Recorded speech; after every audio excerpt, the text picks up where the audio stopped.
Sir ni ang primary operator ng UV Mimaki machine dito sa Felix. Ito po ang UV Mimaki.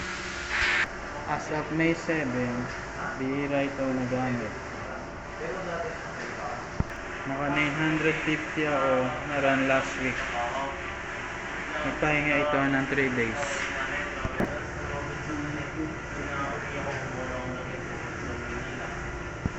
Sa consumables naman, nag-consume ako ng zero bottle last year. Nandito yung in-use ink namin, nakakabit sa mismong machine. Dito naman ang stocks namin, kompleto ako sa lahat ng kulay.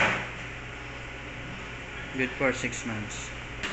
Dated naman po ang inventory report as of kahapon. Ito naman ang aking printer head area, malinis naman po.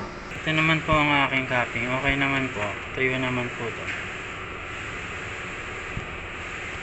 Ganito naman po ang pag-head clean.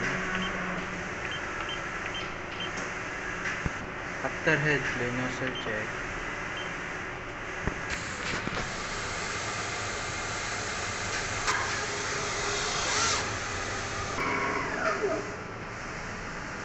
Okay naman po ang nozzle check.